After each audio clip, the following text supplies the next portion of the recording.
এই দেখেন বন্ধুরা, আমি হাডসন নদী থেকে মাছ ধরে নিয়ে আসলাম। হ্যাঁ, দেখি কে কয়টা মাছ চিনতে পারেন। মাছগুলো দেখেই তো বুঝতে পারতেছেন কতটা ফ্রেশ।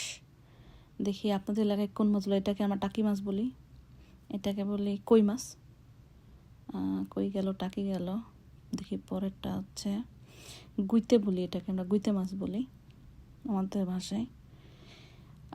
পরেরটা এটা কাল্লে মাছ বলি আমরা আমাদের এলাকার ভাষায়।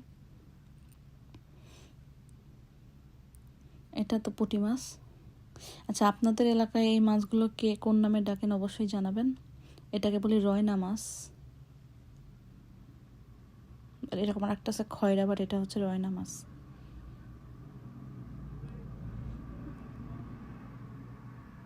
দেখি আর ওকে, এটাও কাল্লে মাছ, একটু বড় সাইজের মাছ, টুকরা করা হয়েছে আর কি। এটা বাইন মাছ, আমরা বাইন মাছ বলি। এটাও বাইন মাছ। দেখছেন কত রকমের পাঁচ মিশালি মাছ। এই মাত্র ধরে আনলাম নদীর থেকে। না সরি, আসলে কিনে আনছে আম্মু। তো এই সবগুলো মাছ নাকি মাত্র $5 কিনে আনছে, যদিও আমার কাছে অবিশ্বাস্য মনে হচ্ছে। তো সত্যি বলতে স্বাদ বাংলাদেশের মতো ছিল না, তবে খারাপ হয়নি খেতে। মাছগুলো ফ্রোজেন হলেও দেখে একদম ফ্রেশ ফ্রেশ লাগতেছিল, মনে হচ্ছিলো যে এই মাত্র একদম নদী থেকে ধরে আনছে বা বিল থেকে ধরে আনছে, এরকম আর কি।